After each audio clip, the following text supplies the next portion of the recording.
한 주간 쏟아지는 옥천 소식들을 모아 포인트를 짚어서 해석하는 코너 뷰포인트 시작합니다. But all will be okay. I move on each and every day. The past is where it stays. Way back a year ago. I've changed for the better. 지난 지방선거 때는 질문을 해도 답을 하지 않는 후보도 많았고 심지어 무투표 당선자도 역대 가장 많았던 선거로 불립니다. 이런 상황을 어떻게 보면 좋을까요? 지난 시간에 이어 우리 유가 함께 살펴봅니다. In a long time I'm alright. I've seen a lot of change. Been through a lot of pain. Some things are not the same as they were a year ago. But all will be okay. 안녕하세요. 네, 안녕하세요. 네. 옥천신문 이현경 기자입니다. 안녕하세요. 우리 유 하승우입니다. 네, 안녕하세요. 우리의 이유와 뷰포인트를 함께하고 있는 이예수입니다. 두 개를 같이 하시니까 소개하기가 난감하시군요. 아니 둘 다 소개했습니다. 네. 네. 아니 오프닝 멘트를 써야 할까 봐요, 해수 PD. 너무 잘 쓰시죠. 방금 여기서 이렇게 깨작깨작깨작 했는데 이게 나오네. 기자님 주제가. 방금 눈 깜빡깜빡하는 거 다 봤습니다. 오 이러면서. 봤군요. 네, 그럼요. 오프닝 멘트를 이제 우리도 써볼까요? 죄송해요. 말을 죄송해요. 오늘 지난주에 이어서 특집 방송으로 뷰포인트와 우리의 이유가 함께 방송을 하고 있습니다. 네. 두 분 오늘은 어떤 이야기를 이어서 해주실 예정인가요? 오늘은 이현경 편집자님이 주도적으로 이야기를 하시기로. 아니 지난주 바깥에서 다 합의를 하고 들어왔습니다. 아닙니다, 여러분. 이것은 일방적인 합의입니다. 설명해 주세요. 네. 제가 지난주에 말을 너무 많이 했더라고요. 아니 실제로 따져보면 제가 볼 때 말 많이 안 하셨을 수 있어요.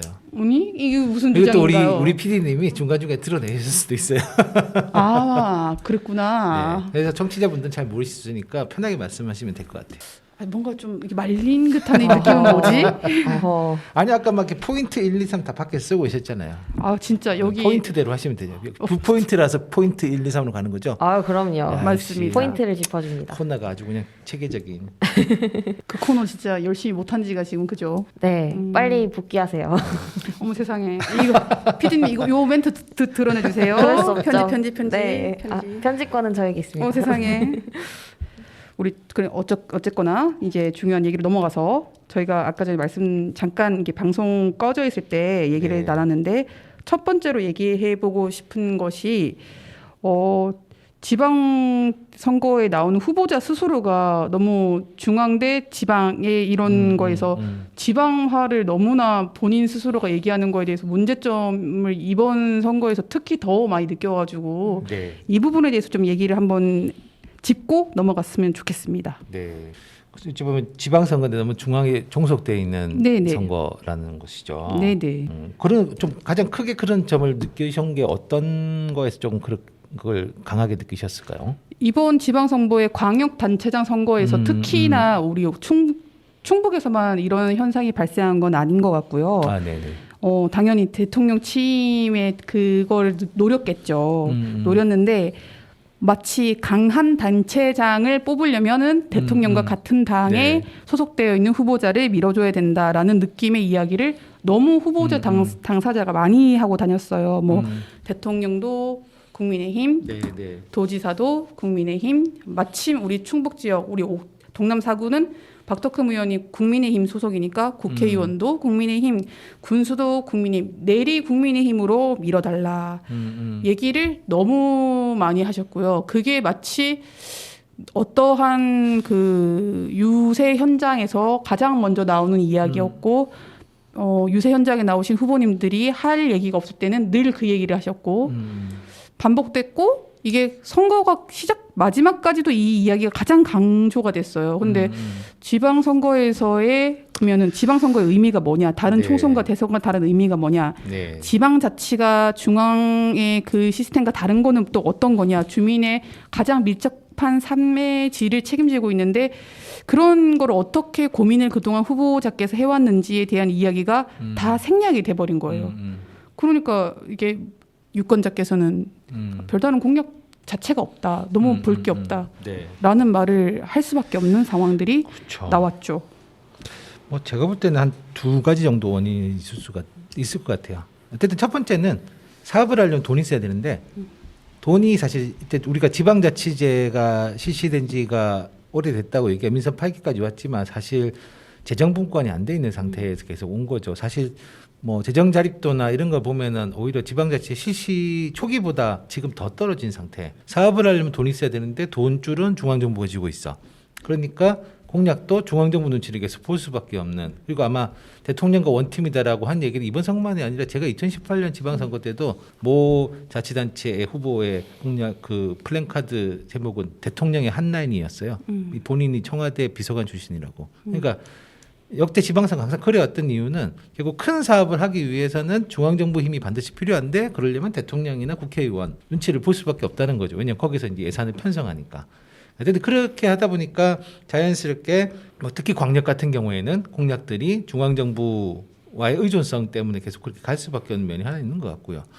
또 하나는 뭐 엄청나게 새로운 돈을 필요하지 않더라도 사실 이게 저는 똑같은 액수의 돈이라도 이게 결국 주민들이 효능감인데 주민들이 효능감을 느끼려면 가령 뭐 100억을 쓰더라도 똑같이 어떻게 그냥 큰 덩어리 사업 하나 할 거냐 아니면 주민들이 효능감 느낄 수 있는 작은 사업 10개 할 거냐 했을 때 실제 자치의 방식으로는 10개라는 게 더 훨씬 더 좋은데 이 후보를 하시는 분들이 그걸 안 하시는 거겠죠. 그것보다 그냥 왜 그러냐고요? 네. 주민들과 함께 뭔가 결정하는 문화 자체가 한국에는 없는 것 같아요. 그러니까 행정도 꼭 단체장, 그러니까 선출직 공무원만이 아니라 그냥 일반 행정직 공무원들도 주민들과 같이 하는 거를 굉장히 번외의 과정, 그러니까 마치 특별한 사례를 하는 것처럼 하지 이게 자기 일상적인 행정 속에서 주민들과 같이 해야 된다라고 하는 생각을 안 하는 거죠. 그러다 보니까 이제 이게 똑같은 사업이 아니라 결국 계속 뭐가 되면 랜드마크 사업 같은 이제 큰 덩어리 사업들을 하려고 하지. 왜냐면 이게 치적이 되잖아요. 내 임기 때 이런 거 했어요라고 해야지 이제 이게 재선도 되고 삼선도 되고 하니까 주로 큰 덩어리 사업을 하려고 하지 막상 주민들 피부에 와닿는 좋은 사업들은 발굴을 잘 안 하는 거죠. 그러다 보니까 사실 제가 볼 때는 뭐냐면 이게 그냥 아주 관행적으로 그냥 지방선거도 마치 뭐 중앙정부에 항상 그동안 보면 그런 거 있잖아요. 중앙정부 심판론, 중간 평가를 하는 거다 이러면서 그냥 이 아무런 공약도 상관없고 아무런 것도 상관없이 그냥 이거를 여당 야당으로 그냥 지방선거가 흘러가 버린 경우가 되게 많았던 게 한국에 어쨌든 지방자치 제도를 실시하고 있지만 사실상 자치라고 하는 말에 잘 안 맞게 지금 계속 선거가 운영되어 온 거죠. 지금까지. 그러니까 대통령의 운영하는 거에 국정 운영의 평가를 중간에 한번 해야 될 필요성을 만약 국민들이 느낀다면 그 미국처럼 하는 게 낫지 않아요? 아니 아예 그건 저는 그냥 중간 선거 중간 평가를 해버리는 게 낫죠. 네, 중간 선거를 해서 그렇게 평가하는 게 맞는데 왜 지방 선거로 혹은 총선으로 대통령의 중간 국정 운영을 심판하거나 이걸 왜 이렇게 하는 건지 저는 그게 왜냐하면 이 양당 구조에서 그게 제일 좋은 방법이거든요. 왜냐하면 서로 별로 나쁠 게 없죠. 왜냐하면 두 당밖에 없으면 다른 당 입장에서는 무조건 이쪽이 공격해가지고 그 다음 선거 때 끌어내리면 되는 거고 이 당 입장에서는 그냥 무조건 방어해가지고 한번 선거에서 이기면 사실 또 2년 동안 자기들 마음대로 할 수 있는 거잖아요. 그러니까 이게 다른 목소리가 전혀 개입할 수 없는 구조를 만들어 놓으니까 사실 제가 볼 때 서로 막 힘들다라고 얘기하지만 가장 편리한 구조를 약간 만들어 놓은 채 이제 선거는 하고 있는 방식. 그리고 어쨌든 한국 선거 특히나 또 돈이 많이 드는 방식을 해놓으니까 결국 이게 이제 자치라고 얘기하고 선거라고 얘기하지만 결국 계속 이제 뭐 큰 정당 그다음에 어쨌든 이미 약간 사회적인 권력이 있는 사람들만 계속 선거에 나오게 되는 그런 좀 저는 약간 안 좋은 제도적 효과와 안 좋은 문화적 환경을 만들어 놨다라고 생각을 해요.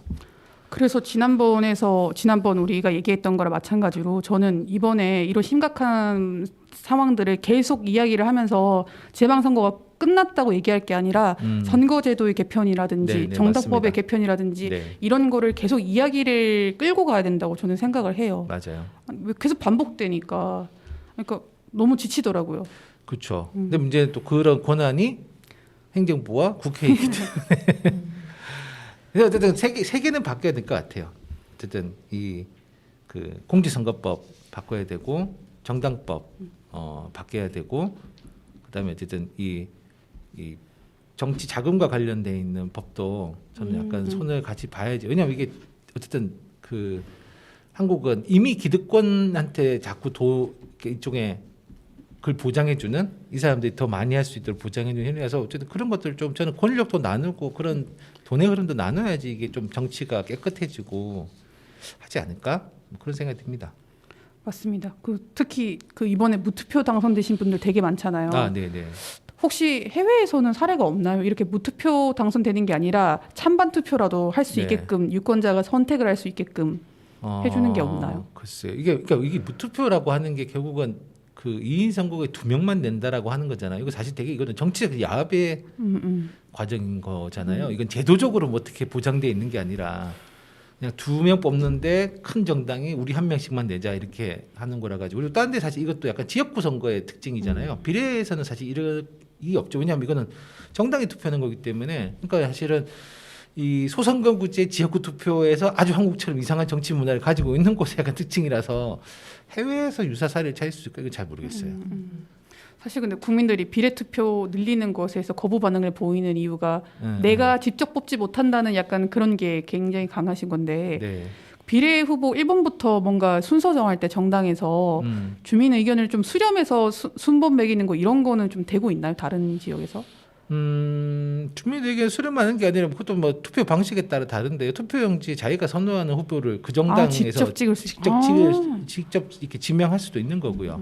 그러니까 꼭 정당이 이미 순위를 다 정해놓은 상태에서 그 정당에만 투표하는 게 아니라, 그러니까 선거하는 방법은 되게 전 세계적으로 되게 다양하게 있는데 한국은 유독 딴 얘기는 다 안 하고 뭐 아니면 또 뭐 제가 볼 때는 결선 투표 같은 방식을 좀 변형해서 쓸 수도 있는 거고요. 그러니까 고민하면 사실 여러 가지가 있는데.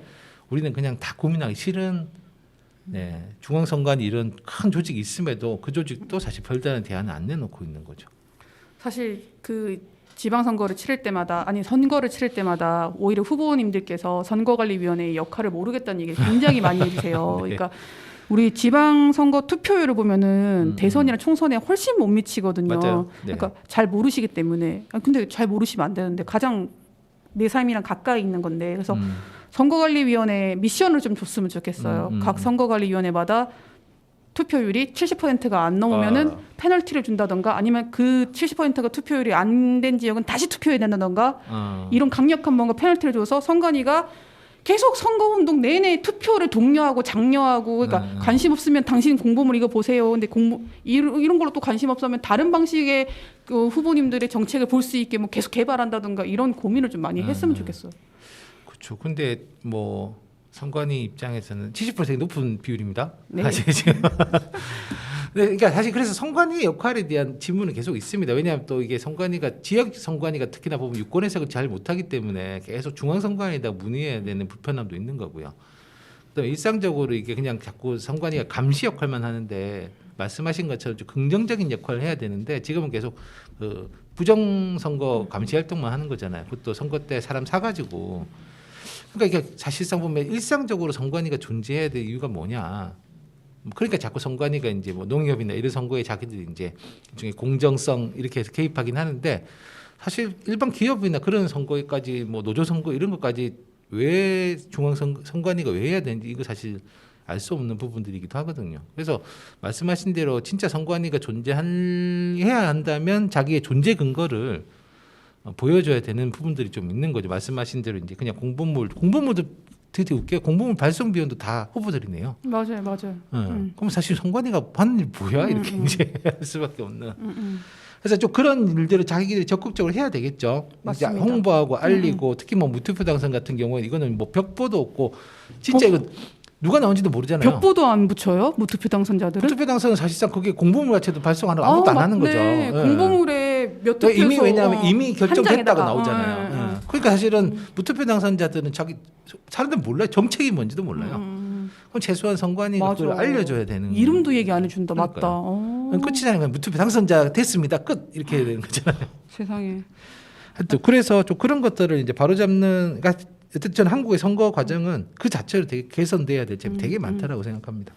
선거관리위원회가 후보자를 검증하는 역할도 해야 되는 게 맞잖아요. 사실은. 뭐 토론회를 법에 연다거나 보정돼 있는 건 해야 되겠죠. 네. 그래서 토론회를 연다거나 뭐 그 공보물을 무조건 의무적으로 만들게끔 하는 것도 다 후보자를 최소한의 검증은 해서 뭔가 검증이 아니라 판단을 해서 투표를 하실 수 있게끔 하는 장치들을 여러 개 심어 놓은 건데 이것도 너무 최소한 기준 너무 낮지 않나요? 그러니까 그런 것도 이제 뭐냐면 그 비용을 다 후보 개인이 전담하도록 돼 있으니까 그 공보물 같은 걸 아예 이제 이거는 완전 공영제를 해서 어쨌든 후보가 발행한 관련된 정보들은 다 선관위가 책임지고 비용까지 부담하면 제가 볼 때 그 정도로 충분히 개입할 수 있는 거죠. 근데 보통 그렇게 얘기하면 야 그럼 후보가 난립해가지고 되게 쓸데없는 비용이 많이 든다 이렇게 얘기하는데 사람 잘못 뽑아가지고 맞습니다. 비리 생기고 부패하고 이런 거에 비하면 제가 볼 때 훨씬 더 비용이 작은 거죠. 맞습니다. 예. 그러니까 사실 저는 적극적인 투자, 그러니까 왜 투자할 곳은 투자 안 하고 필요한 데다 쓸데없는데 투자를 할까 뭐 이런 의문들이 아니 드는 저는 거죠. 난립을 해도 궁금해요. 어머 이 사람은 평소에 어떠한 삶의 궤적을 살았길래 지방선거에 뭐 유권자 입장에서는 갑자기 나왔지? 하면서 네, 저는 네. 궁금해서 볼 것 같거든요. 그렇죠. 네, 그래서 근데 이렇게 딱 이 그 공보물 와서 딱 뜯어보면은 이제 알잖아요. 아 부자 정당과 네, 네. 가난한 정당과 개인. 왜냐면 정말 요만한 거 A4용지 한 장 A4용지 A4도 안 크기도 돼요. 아는 요만한 거 한 장, 뭐 네, 거의 오는 B5 것도 용지에 있- 한 장 네, 오는 것도 있죠. 그런 거 있으니까.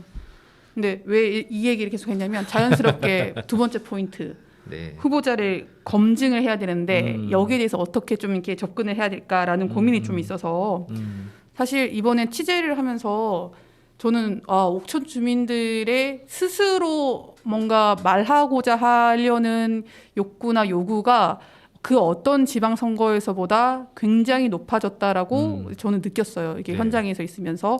게다가 뭐 다른 단체에서 건의한 것도 우리가 직접 당사자면 우리가 또 얘기하지 뭐 이런 식으로 얘기를 많이 듣는데 제가 지금 기억나는 것만 해도 옥천 순환경제공동체에서 이제 주민의 힘이라는 이름으로 공약들을 발굴했고 옥천 노동자 협의회에서도 노동 관련된 이슈 발굴했고 결혼 이주 여성 협의회에서도 이주민이나 결혼 맞아요. 이주 여성 얘기했고 IL 센터에서도 장애인 관련된 이슈 다뤘고요. 그리고 가장 먼저 이렇게 뭔가 정치 파티 하시게 행복교육 네트워크에서 교육. 네. 했거든요. 그렇죠. 이 저희가 파악한 단체만 이런 거고 뭐 소소한 이렇게 막 크고 작은 단체들이 굉장히 많이 후보님들께 정책 지휘를 하거나 약속을 받는다는 작업을 했습니다. 옥천에서는. 네. 그래서 이게 근데 또 다른 또 큰 도시랑은 또 다른 결이 좀 느껴졌던 게 옥천에서는 되게 이렇게 활발하게 진행됐고 이 옥천 단체들이 하는 이야기들을 후보님들이 감히 무시하거나 이렇게 할 수 없는 상황들이 만들어졌어요. 그러면서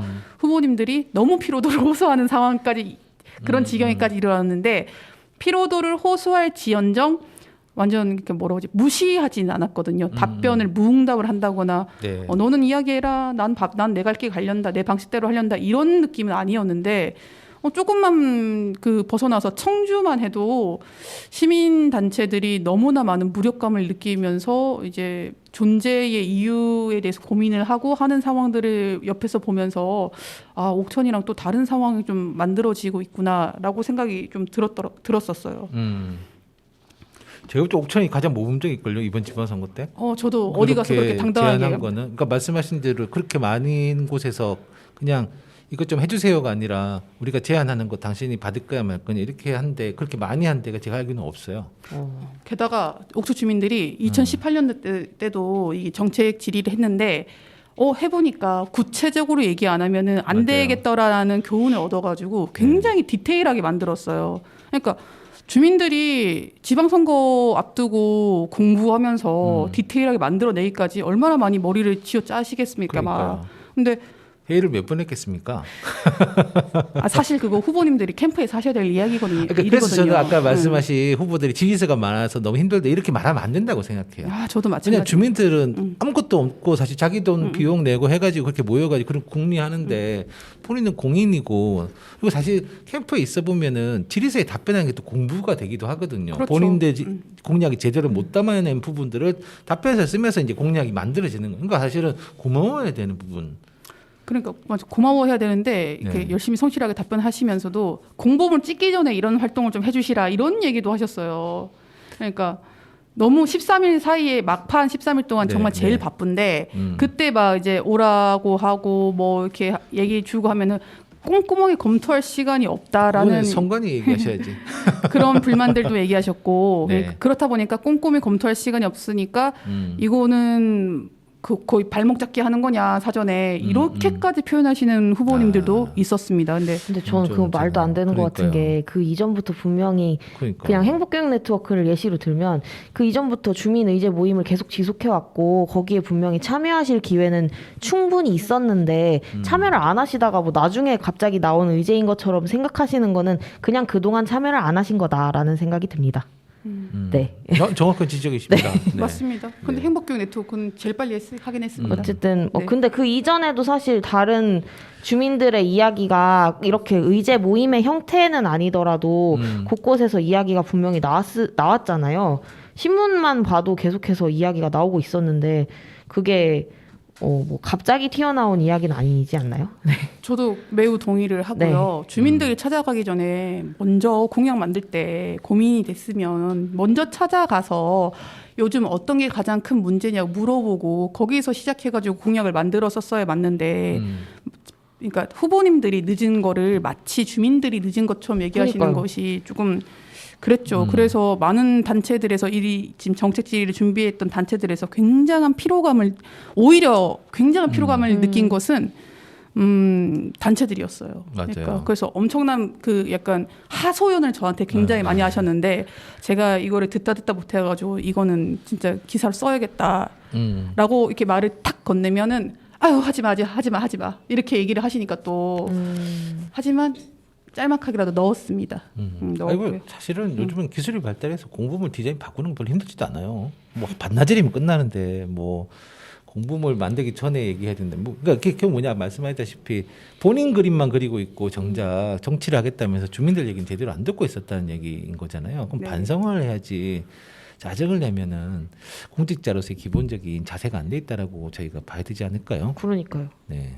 그러니까 그런 상황들이 저희는 또 이렇게 토론회에서 거의 빵빠레가 터졌죠. 아 맞다. 안 나온 후보도 있고 안 나온 후보가 됐다면서요? 토론회를 준비를 했고 그리고 이제 뭐 이건 기정사실이니까 지금 충청북도 교육감 윤건현 당선인께서 남북권 본 사람들 영동인 뉴스 옥천신문 세 개 언론사가 준비한 토론회에 불참을 통보를 하셨어요. 근데 저희가 옥천신문에서 좀 주도적으로 캠프랑 소통을 하면서 일정을 조율을 했었었는데 사실은 보수 교육감 후보자라고 표방을 하시면서 나오셨던 후보님이 이번에 3분이셨는데 그 3분께서 그 단일화를 하기 전부터 이제 일정을 조율을 했었단 말이죠. 왜냐하면 저희도 누구 후보자로 단일화가 될지 모르겠고 게다가 단일화가 될지도 모르겠고 그래서 일단은 세 캠프에 다 연락을 드려서 그러니까 총 후보자가 그때 당시에 4분이었으니까 4개 캠프의 일정을 조율을 한다는 게 굉장히 쉽지는 않아요. 너무 바쁘기 때문에 각자 개개인의 캠프에서 그래서 굉장히 선거에 거의 바트하게 이제 일정을 잡아서 토론회를 잡을 수밖에 없었고 일정을 다 준비를 해놨고 그리고 이제 그 사이에 이제 보수 후보님들이 단일화를 성공하신 거죠. 그래서 이제 최종적으로 이제 후보님이 된 이제 윤건영 후보님께 연락을 드렸는데 후보님은 이제 캠프에서 결정을 자기는 따라갈 수밖에 없다, 미안하다 이렇게 당사자는 그렇게 말씀을 하셨고 캠프에서는 단 한 번도 저희는 이 토론회를 나가겠다고 확답을 한 적은 없다. 이 날짜가 그냥 좋긴 좋아요라고 얘기는 했지만 나가겠다고 약속을 한 적 없지 않느냐 이렇게 얘기를 하셨습니다. 그리고 결국 나오시지 않았습니다. 그래서 저희가 이 토론회를 접어야 되나 아니면은 다른 후보자께서 김병호 후보께서 오신다고 하면은 해야 되냐 이렇게 고민을 되게 많이 했었는데 근데 어쨌거나 저쨌거나 그 후보 당사자를 볼 수 있는 그 공론장은 열어야 된다는 생각을 해서 이렇게 열게 됐고요. 여튼 그 토론회를 보니까 윤건영 후보님께서 안 나가신 건 아니에요. 근데 제가 지난 시간에서 얘기했다시피 굉장히 청주 중심으로 토론회를 나가셨고요. 근데 그 청주 중심의 토론회에서는 뭐 A 방송사 토론회든 뭐 B 방송사 토론회든 굉장히 천편일률적인 얘기만 됐던 도돌이표 얘기만 됐던 그리고 지난 토론회에서 만약에 내가 좀 밀렸다 싶으면 그 부분을 보완해서 그리고 더 공격할 거리 찾아서 하는 그냥 이런 것만 됐지 남북권 주민들이 보기에는 저 토론의 효용성을 얼마나 느꼈을까라는 궁금증이 많이 들었어요. 그러니까 검증을 굉장히 회피하는 이런 현상들을 많이 느꼈고요. 근데 이 토론회는 여기만 이게 문제가 됐던 건 아니고요. 옥천군수 토론회도 되게 말이 많았죠. 금요일 날 썼는데 금토일 제가 전화 받는다고 진짜 정말 바빴습니다. 바빴는데 토론회 일정을 역시나 군수 후보 토론회도 상당히 일찍이 준비를 했죠. 캠프에 연락을 취해가지고 날짜를 맞춰놓고 이제 방식 같은 것들도 이제 조율을 하고 했는데 이제 토론회가 금요일이면 월요일에 이제 한 캠프로부터 연락이 옵니다. 토론회 시간을 줄여달라고. 저희가 앞에 뭐 인사드리고 기념 촬영하고 하는 것까지 합해서 1시간 반에서 2시간 넉넉 잡아서 2시간의 토론회가 진행될 것 같은데 1시간에 맞춰달라고 요구를 하셔요. 그래서 제가 이 비하인드 스토리를 제가 이야기 못할 줄 알았어요. 왜냐하면 토론회가 잘 끝나면은 이야기 할 필요도 없으니까. 근데 토론회장에서 본인께서 얘기를 중간에 끊고 얘기를 하셔가지고 이미 많은 분들이 옥천신문과 한 그 김승용 캠프는 토론회를 1시간 하기로 합의를 했다라고 알고 계시기 때문에 제가 이야기를 드려요. 저희는 1시간 반에서 2시간짜리 토론회를 준비를 했었고요. 월요일에 이제 후보께서 1시간에 조율을 해달라고 얘기를 하셨고, 그리고 뭔가 신문사에서 일방적으로 토론회를 일정이라네 어떤 식으로 할지 잡는 거에 일방적으로 준비해 놓은 세팅해 놓은 것에 후보가 나가야 되는 의무가 있는지에 대해 의문성을 좀 제기를 하셨었고요. 그리고 당연히 후보 캠프에서 요청하는 것도 들어줘야 되지 않느냐라는 거를 너무 당당하게 물어보셨고요. 그래서 그런 지금 보면은 그 상황인즉슨 뭔가 입맛에 맞는 것만 하겠다는 건가 싶은 생각까지 좀 들 정도로 그런 생각이 들었고, 심지어 방송국에서는 1시간으로 조율을 해달라고 해서 또 콜을 해줬다고 해요. 그 사례 들면서 우리도 해달라 이렇게 얘기를 해서 제가 그러면 앞부분에 의전 부분은 시간 체크에 들어가지 않겠다. 그래서 딱 그 출마의 변 이야기 하는 것부터 1시간 조율을 한번 해보겠다 해서 상호 토론이 싹 빠졌어요. 너무 아쉬웠어요. 그러니까요. 네. 그러니까 그러면 이게 무슨 토론회 형식이 되겠어요. 그래가지고 엄청난 전화를 받았고, 그래서 이제 전화 주신 분들의 맥은 같은 맥이에요. 이렇게 후보자를 검증하는, 그리고 특히 옥천신문 토론회는 다른 방송사 토론이랑 달리 주민들이 직접 참여가 가능하고 주민들이 직접 질의가 가능하기 때문에 그 약간의 더 효능감을 느끼고 오시는 분들이 많단 말이죠. 게다가 토론회 한다고 제가 홍보를 했을 때 못 오시는 분들은 전화를 많이 주세요. 이거 꼭 좀 질문해 달라, 혹은 문자도 많이 주세요. 이거 질문해 달라. 이렇게 많이 이렇게 아까 말씀드렸다시피 우리 옥천에서 되게 주민 의식이 높아서 지방선거에 참여하는 비율이 굉장히 이렇게 높은데, 적극적인데, 근데 후보님들이 못 따라가시는 거죠. 인식이나 의식들이. 그런 상황이었고, 차라리 이런 상황이면은 조정을 해줘서 그 자리에 나오게 하면 안 됐다라는 거 평가하시는 분들이 많았습니다. 금토일 내내 그 전화를 받았고요. 그 양보해주지 말고 이런 스케줄이다, 올 거냐 말 거냐 이렇게 통보를 해서 안 오면은 그 다 상대 후보만 두고 했었어야 했다. 이렇게 말씀을 해주셔가지고 저희가 다음번 토론에 이런 유사 사태가 벌어지면 안 되겠지만 벌어진다면 어떤 선택을 해야 될까 고민을 굉장히 많이 했던 비하인드가 있었답니다. 그게 제가 볼 때 약간 이게 여기만이 아니라 추세가 약간 이 아주 안 좋은 추세인데요. 선거에 나오는 후보자들이 토론을 회피하는 경향이 계속 늘어나고 있는 것 같아요. 전체적으로. 맞습니다. 대통령 선거만 봐도.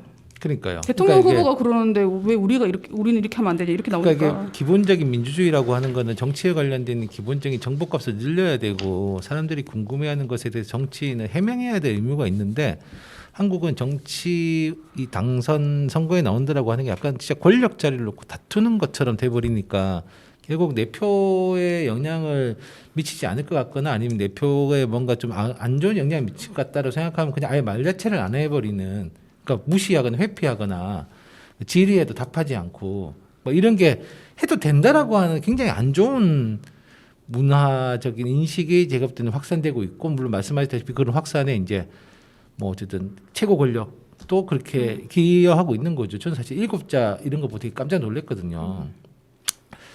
설명해야 될 가장 큰 의무가 있는 사람이 저렇게 그냥 단답형 7자로 자기 공약을 설명한다라고 하는 것 자체가 사실 되게 문제 있는 건데 그런 문제 있는 것들에 대해서 바로잡는 게 아니라 그걸 그대로 학습해서 밑에서 똑같이 쓴다라고 하는 거는 사실은 저는 약간 민주주의를 기본적으로 약간 흔드는 작업들이라고 생각을 합니다. 그래서 사실 그래서 약간 저는 뭐냐면 이제 그런 거겠죠. 아마 뭐 선관위가 주최하는 토론회 이랬을 때는 그 사람들이 그렇게 얘기를 못 했겠죠. 근데 어쨌든 공식적으로 요구되는 거 말고 이쪽에 주민들이 스스로 요구하는 그런 거에 대해서는 후보들이 답을 앞으로 안 하겠다라는 경향이 강해질 텐데 저는 그건 진짜 철퇴를 가야 된다고 생각합니다.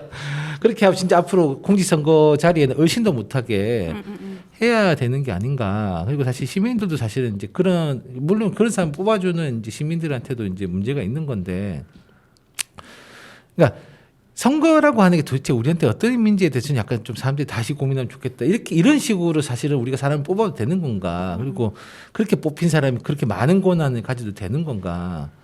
뭐 사실 교육감이라고 한 자리가 작은 권력이 없는 자리가 아니잖아요. 사실 뭐 학교 교육만이 아니라 요즘 뭐 평생 교육까지 다 쭉 영향이 있는 건데, 그럼 이런 자리 중요한 자리를 뽑는데 그렇게 아무런 설명도 뭐 어떤 비전을 가지고 있는지도 전혀 모르는 상태에서 해도 되는 거냐라고 하는 거는 진짜 저는 이거는 뭐 나온 후보만이 아니라 저는 약간 우리 지역 사회가 같이 좀 반성하고 고민해봐야 되는 문제 같아요. 맞습니다. 이럴 거면 사실 선거할 필요 없거든요. 맞습니다.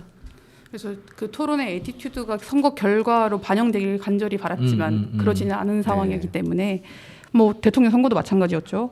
그리고 심지어 저는 캠프에도 문제가 많다고 생각해요. 요즘 캠프에도. 왜냐하면 정치공학적으로 계산을 해서 맞아요. 아 우리 후보가 대면에 내세우면 리스크가 더 크다.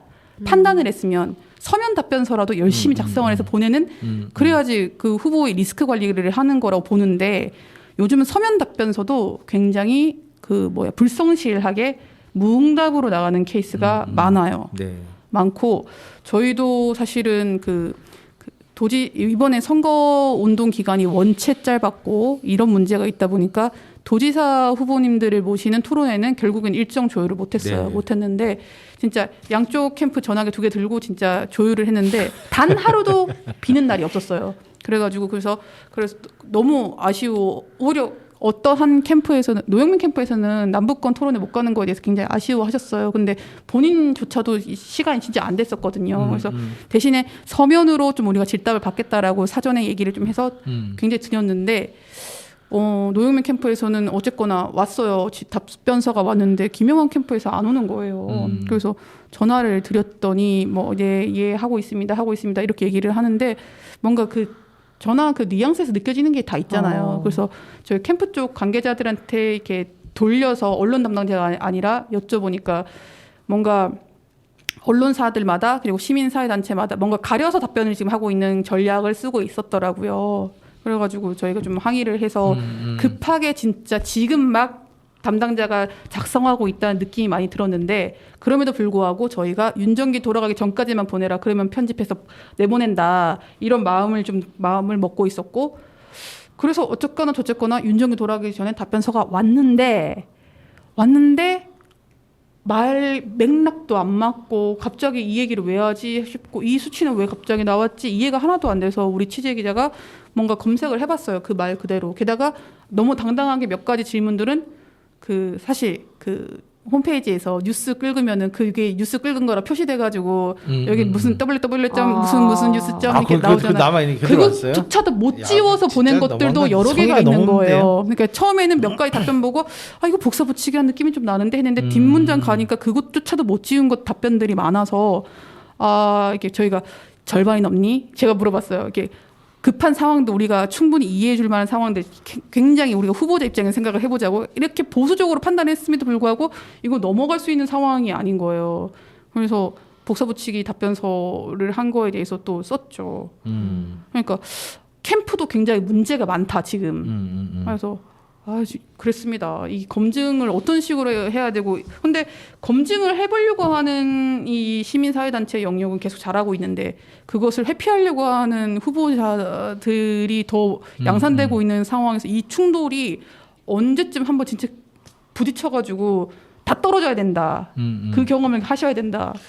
저는 그런 생각이 좀 들었어요. 그러니까 이제 안타까운 그런 거죠. 그런 반응이 주로 이제 투표장 안 가는 걸로 드러나니까 투표율은 떨어지는 거고 사실은 또 투표율이 떨어지면 자기 정치 기반 있는 사람들은 당선되기 너무 쉬운 거고 그러니까 더 그럼 답변을 안 하게 될 거고 그럼 이 문제를 어떻게 할까요? 어찌 보면 이제 그럴 수 있는 거죠. 뭐 이영기 기자 말씀하신 거 그럼 어쨌든 몇 특정 투표율 가리면 60%안 넘으면 이번 선거 무조건 무효 이렇게 가야 되는 걸 수도 있을 거고 아니면 이쪽에 이제 그런 게 되겠죠. 일종의 후보자들한테는 그런 질의에 대한 설명 의무 같은 것들을 약간 부과해서 왜냐하면 이게 알 권리잖아요. 주민들한테. 그러니까 이게 지금까지는 마치 선거법에서는 후보자들이 그냥 답변해도 되고 안 해도 선택적인 걸 준다라면은 주민들이 알 권리를 보장하기 위해서 이걸 어떻게 선거법에 반영해가지고 가령 이제 뭐 질의에 만약에 한 토론회를 준비했는데 불참한다든지 혹은 뭐 답변을 안 한다든지 하는 거에 대해서 뭔가 페널티 같은 것들을 저는 뭐 구성하는 것도 가령 뭐 그런 거죠. 답변 안 하는 사람들은 다음에 그 선관위 토론회 나왔을 때 발언 시간을 그만큼 뺀다든지. 하여튼 뭐 발언 시간 빼면 좋아하실지도 몰라요. 또 더 말 안 해서 뭐 그러면 뭐 나 못 나오게 못 나오게 하면 제가 볼 때는 좀 효과가 있을래나 모르겠네요. 그러면 사실 그럴 보면 진짜 선거를 왜 해야 되는 건지 고민되는데 또 공교롭게도 또 그렇게 하시는 분들도 당선이 된 거는 참 난감한 일이네요. 좀 마음 아픈 부분이죠. 좀 힘이 나는 얘기를 좀 해봐야 되지 않을까요, 저희가?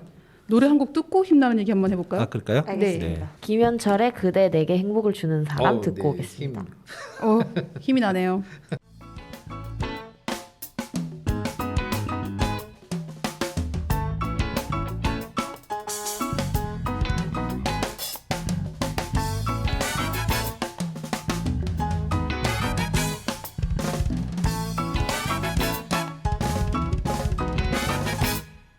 내가 가는 길이 험한 길이라도 그대 함께 간다면 좋겠네.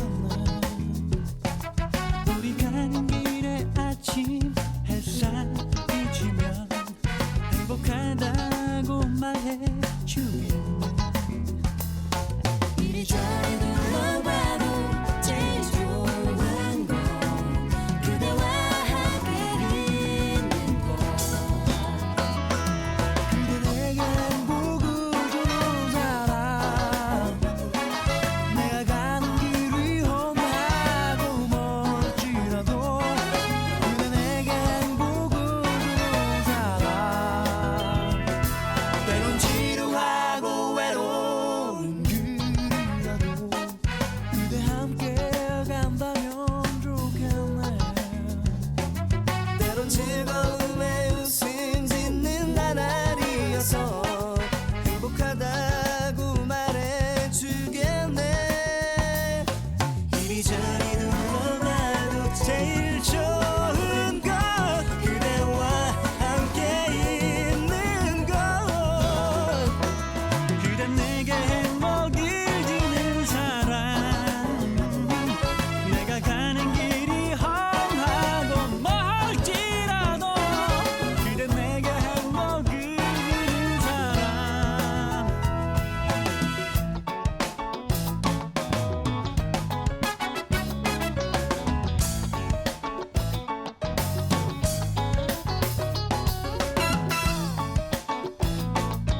네, 노래 듣고 왔습니다.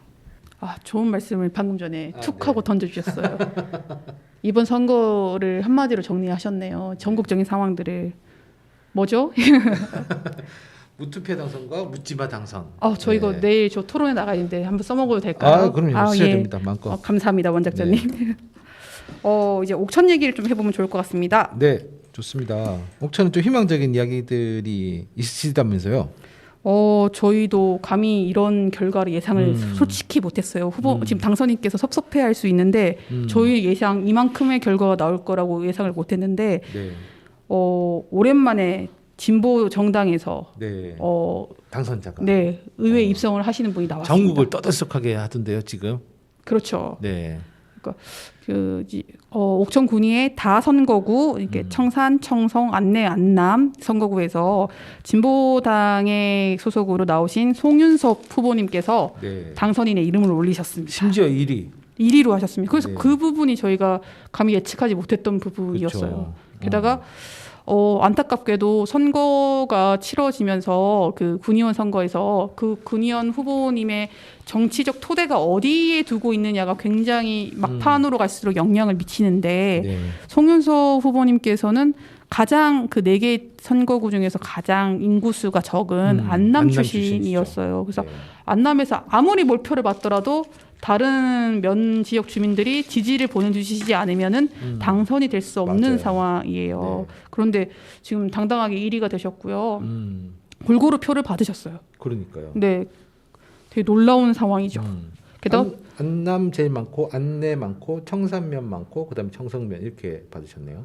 네, 그렇습니다. 그러니까 그 다선거구에서 항상 키를 쥐고 있는 민심의 그거는 방향성은 청산 면민의 네. 그 마음이 어디로 움직였느냐가 가장 중요할 수밖에 없어요. 왜냐하면 유권자 수가 굉장히 많기 때문에. 근데 그동안 청산 면민들이 투표해온 방향성을 보면은 후보자들이 여럿 나오는데 내가 봐도 우리 청산 면의 출신인 후보가 한 두 번째, 세 번째 순서로 이렇게 사람 됨됨이나 그동안에 뭐 할 것 같은 그 부분이 밀린다라고 판단할지언정 그럼에도 불구하고 청산 얘기를 하려면 청산 출신한테 하는 게 편하지 않겠느냐라고 해서 그렇게 줄곧 투표를 해오셨는데 이번 선거에서는 과감하게 그 부분을 청산표가 굉장히 많이 분산이 됐어요. 그렇죠. 네, 그래서 심상치 않구나 주민들 투표하시는 게라는 걸 좀 느꼈고요. 네. 진보당에서 소속으로 충청북도에서는 우리 송윤섭 당선인이 유일한 유일하시죠. 상황이에요. 네. 상황이고 저는 이걸 보면서 어떤 정치 지향 어떤 거를 해야지 주민들이 좀 이렇게 알아봐 주시는가 어떤 거를 알아봐 주셨나 이런 되게 뭘까 저 당선의 요인은 뭘까 성공의 요인은 뭘까라는 거를 좀 깊이 있게 좀 들여다볼 필요가 있다라는 생각이 들고 네. 한편으로는 이번 지방선거에서 진보당 지역구 선거에서 진보당이 그 의회에 입성한 거 혹은 심지어는 단체장도 내고 했던 결과물이 예상보다 많은 상황인 거예요. 저희는 이 충청도와 옥천에서 정말 전무후무한 센세이션인 줄 알았는데 20명 넘게 진보당 그 우리 이번 당선인들이 나왔어요. 근데 네. 반면 정의당 후보님들이 10명 되나요? 안 되죠. 지금 8명. 그죠. 정도. 8명인가 네. 9명인가. 그러니까 2배의 스코어가 차이가 났는데 그 우리 거대 아까 앞서 말씀드렸던 이야기들, 뭐 선거의 문제들, 그리고 지난주에 설명했던 문제들이 전부 다 양당 정치의 문제가 심각했기 때문에 진보당의 이런 유의미한 결과가 되게 한편으로는 기분 좋은 변화이면서도 정의당의 약간 부진이 조금 마음 아프게 느껴졌는데 진보당과 정의당이 어떻게 해서 이런 차이가 벌어졌는지 이런 것도 좀 꼼꼼히 살펴볼 필요가 있을 것 같다라는 생각을 많이 네. 했어요. 뭐 보면은 어쨌든 2018년과 비교해 보면 정의당은 37석에서 이제 9명으로 줄어든 거고요. 많이 줄었네. 진보당은 10명에서 21명으로 늘어난 거죠. 그러니까 이게 그래서 이제 정의당의 패배와 진보당의 약진을 얘기하시는 분은 많은데 저는 맞긴 한데 뭐 고민 지점은 좀 있긴 한 것 같아요. 그러니까 뭐 그 진보당이 당선된 단체장 울산 동구는 사실 뭐 옛날부터 그냥 울산 동구와 북구는 그냥 약간 각축전 단일화 하면 성공하고 단일화 못하면 못한다 막 이런 분위기의 지역 노동자 밀집 지역이기 때문에 그런 것도 있는 것 같고요. 다른 지역에서도 진보당 되신 분들 보면 대부분 다가 기존에 이미 통진당 때 활동하셨거나 아니면 어쨌든 계속 지역에서 활동해 오셨던 분들 중심으로 뭐 저희 송윤섭 당선자도 마찬가지죠. 지역에서 꾸준히 활동해 오셨던 노력들이 이제 일종의 그 빛을 발하는 것들이 있는 것 같고 반면에 이제 그런 거죠. 정의당 같은 경우는 지역구 당선자들 그러니까 보면 제가 약간 관심을 가지고 있는 게 정의당은 왜 안 되는가 두 포인트인데 하나는 어쨌든 정의당은 전통적으로 비례를 통해서 광역 비례를 통해서 의석을 확보하는 경우가 많았는데 이번에 두석 빼고는 다 광역 비례가 안 됐어요. 그러니까 그 얘기는 뭐냐 5% 선을 못 넘은 거죠. 그만큼 어쨌든 정당 지지도가 떨어져 있는 상태. 이게 어쨌든 첫 번째 왜 이렇게 정당 지지도가 떨어졌어요? 이거는 이제 지금 정의당이 열심히 분석하고 있으실 거고요. 또 하나 사실 저는 약간 정의당이 지금 잘 안 하고 있는 것 중에 하나가 뭐냐면 지난번 선거 때 초선으로 당선된 지역구 의원들 좀 있는데 이번에 거의 다 떨어졌어요. 예.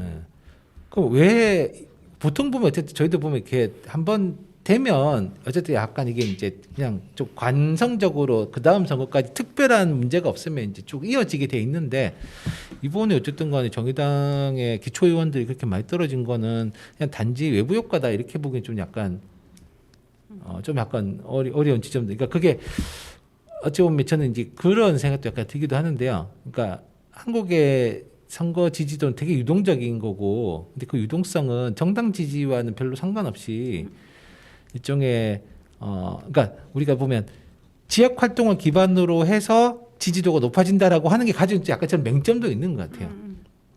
그러니까 그게 약간 향방이 바뀌면 결국 이제 선거 결과도 되게 많이 바뀌는 거고 진보당도 사실 저는 뭐냐면 약간 걱정은 약진하긴 했는데 전체적인 득표수 가령 이제 후보자 말고 정당 득표수를 보면 사실 진보당 굉장히 낮은 편이거든요. 가령 뭐 아까 그 송윤섭 당선자를 배출했던 안남 안내 같은 경우에도 정당 도의 비례대표 이런 거 보면은 거의 10%대.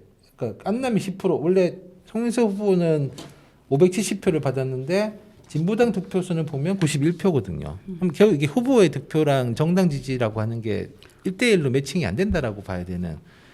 그러면 사실 이제 고민은 그런 거겠죠. 이제 어쨌든 전체적으로 일종의 전체적인 진보 정당에 대한 지지율은 제가 볼 때는 다 낮아진 거죠. 왜냐하면 지금 보면 도의회 비례대표 보면 정의당 후보가 나왔던 정의당 기본소득당 진보당 다 합쳐도 5%가 안 넘거든요.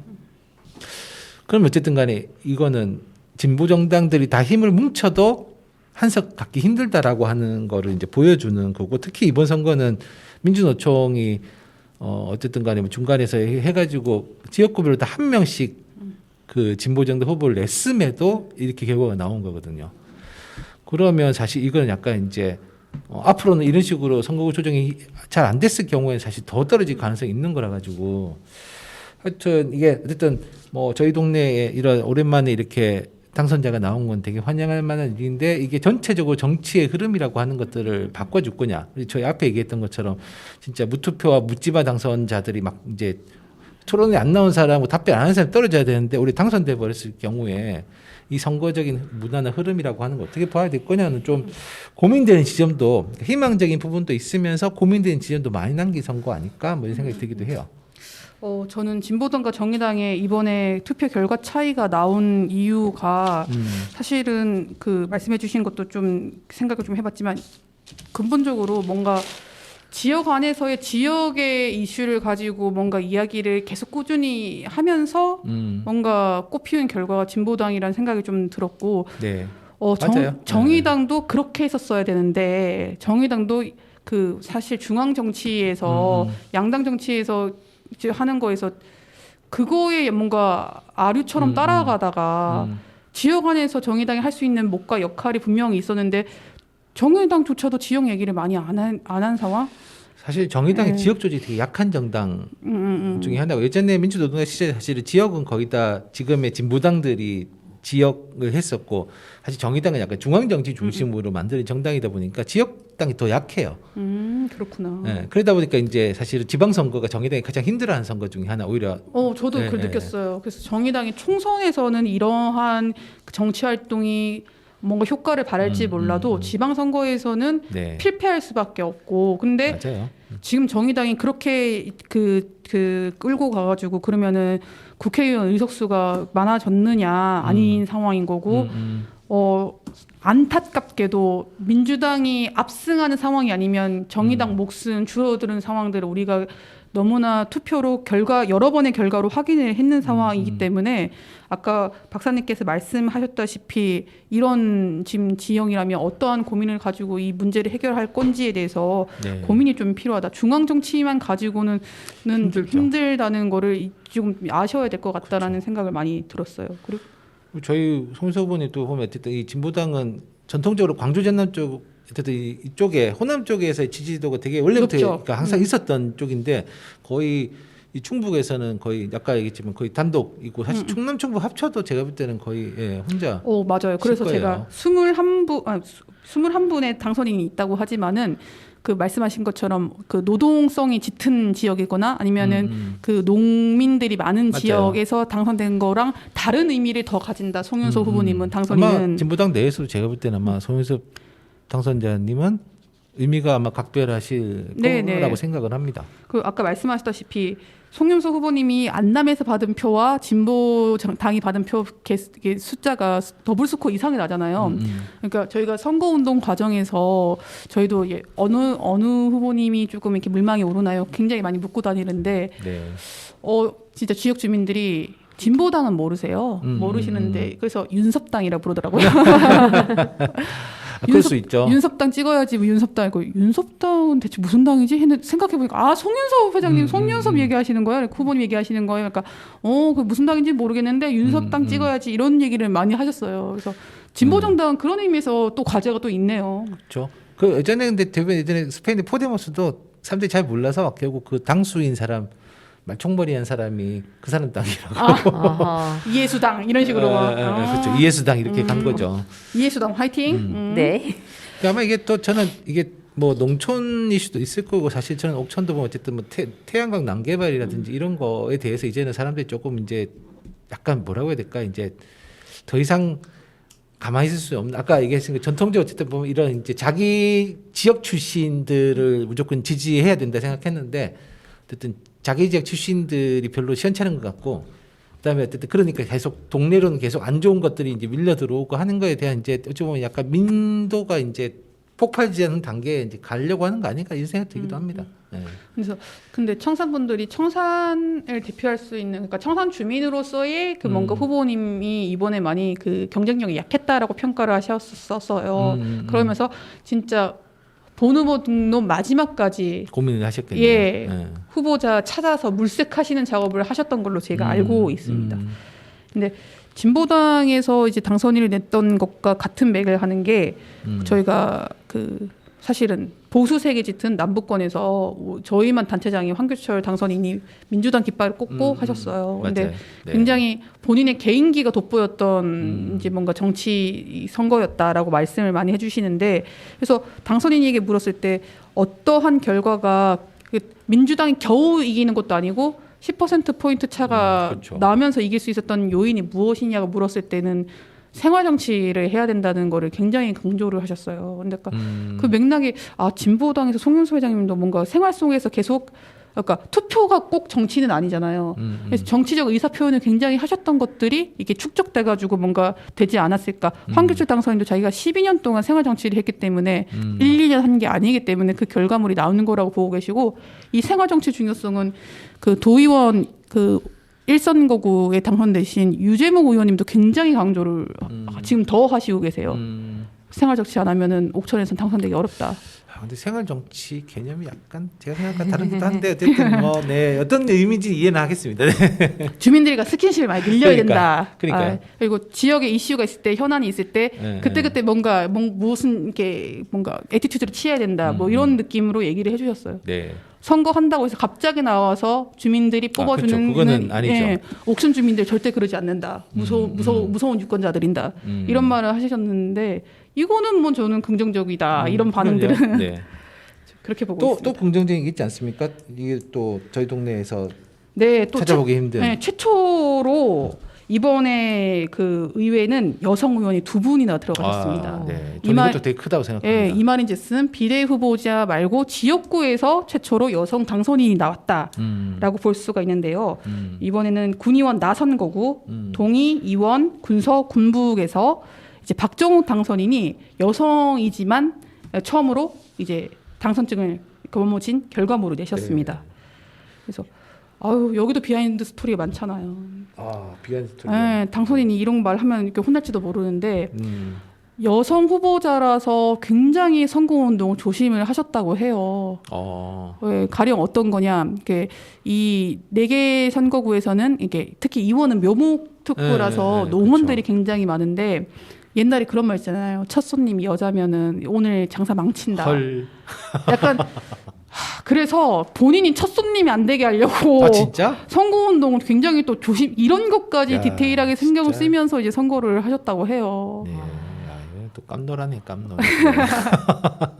그래서 본인이 이제 표를 얻어야 되는 입장인데 하나라도 조금 뭔가 이런 소리를 듣지 않으려고 노력을 하셨던 네. 건데 다른 후보님은 다른 노력을 기울여서 이 상황에 이런 거를 신경 써야 되는 것 자체가 조금 그래서 아니 아직도 지금 그런 상황이 있다고요? 믿기지가 않습니다라고 했을 때 아니야 그렇지가 않아요라고 얘기를 하시는데 근데 보통 어쨌든 지역구는 공천을 받기도 힘든데 어쨌든 이 국힘에서 국민의힘에서 공천도 어쨌든 받으셨던 거잖아요. 네, 그러니까 어쨌든 그것도 아까 어찌 보면 그동안에 쭉 해왔던 지역에서 활동해왔던 일종의 이력 같은 것들이 인정을 받아서 이제는 하신 거라고 봐야 될까? 아니면 이번에 특별히 뭐 국힘이 약간 여성 후보를 공천해야 되겠다 이런 뭐 나름의 아니요 그런 건 아니시고요. 결의 이런 건 아니고. 네 그런 건 네. 그런 분위기는 아니었고요.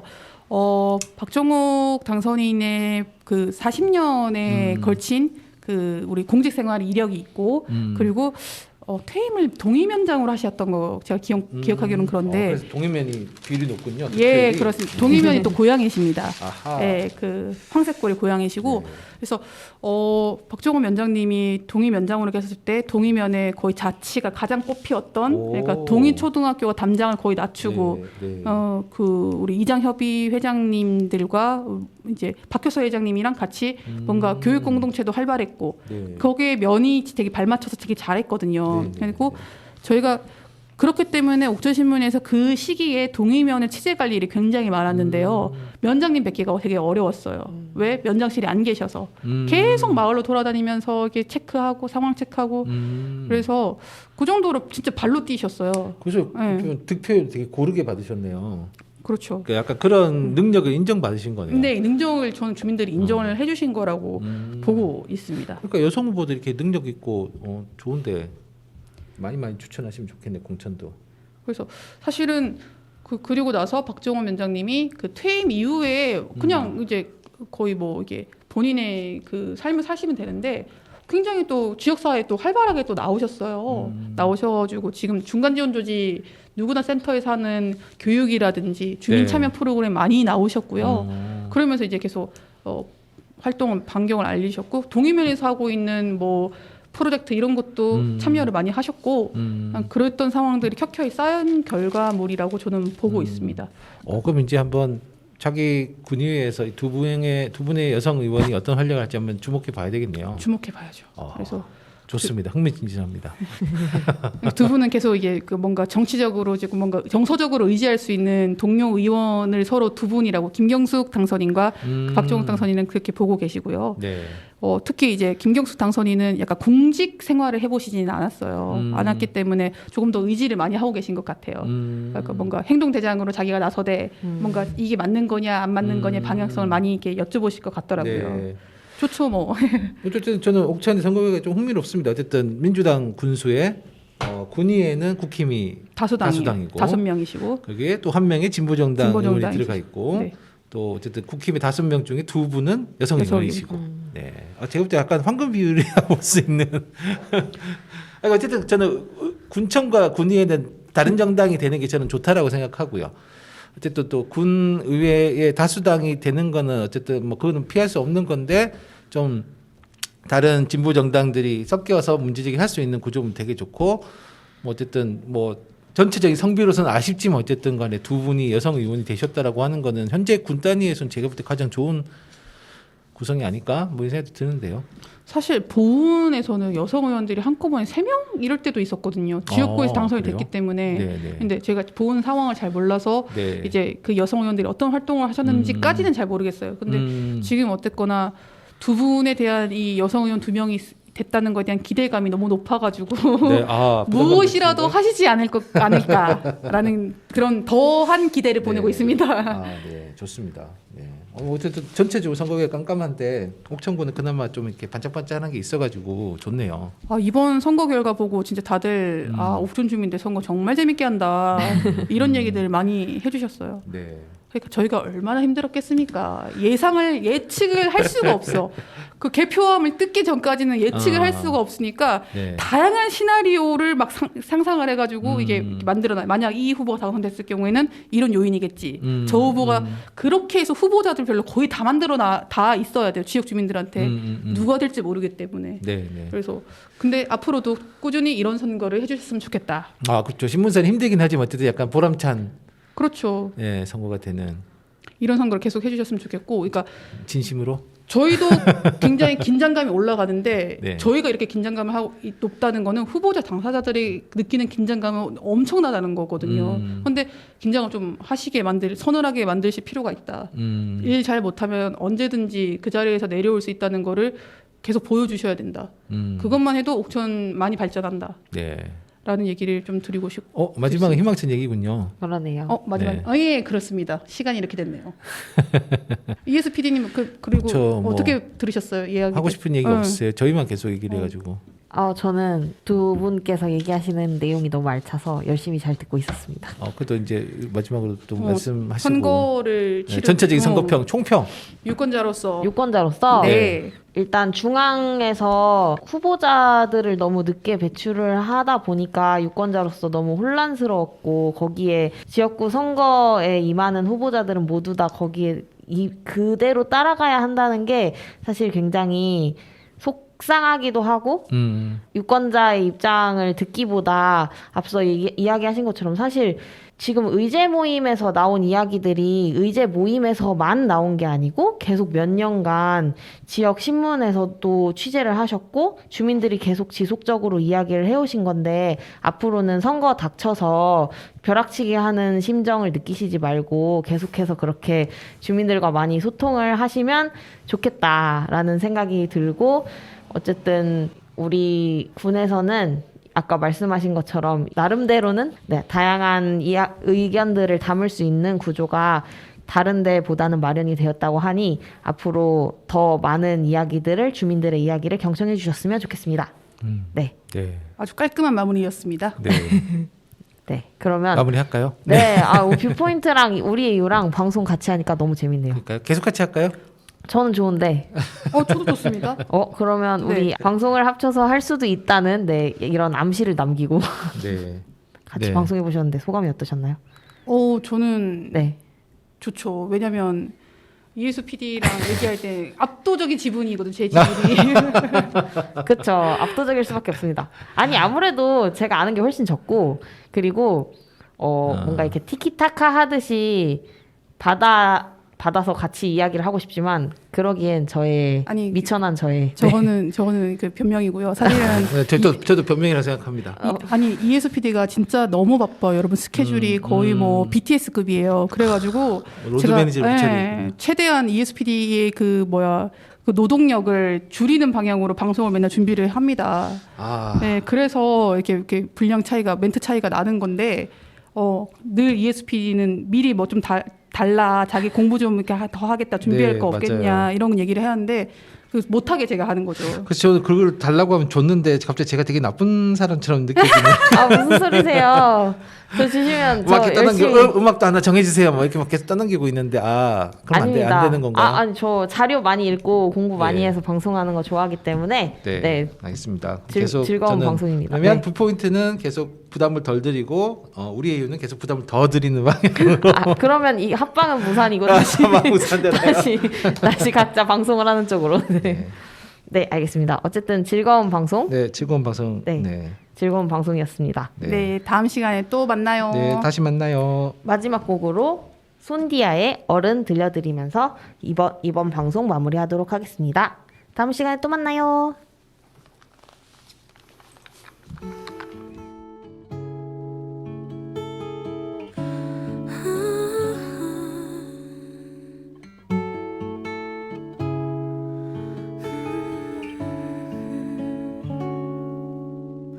고단한 하루 끝에 돌고는 눈물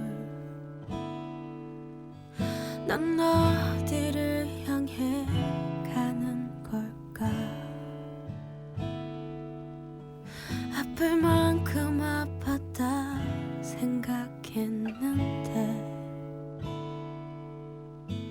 아직도 한참 남은 건가 봐 이 넓은 세상에 혼자인 것처럼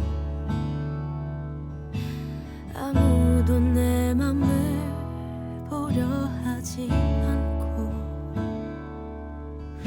아무도 눈을 감아보면 내게 보이는 내 모습 지치지 말고 잠시 멈추라고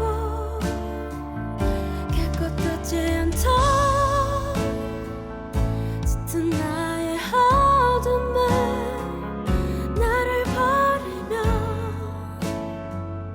모두 갤 거라고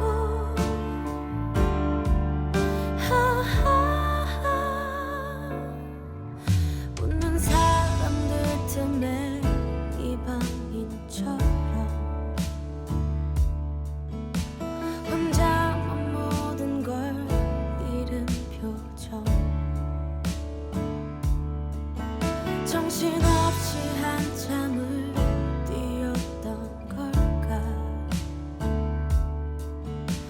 이제는 너무 멀어진 꿈들 이 오랜 슬픔이 그치기는 할까 언젠가 한 번쯤 따스한 햇살이 내릴까 나는 내가 되고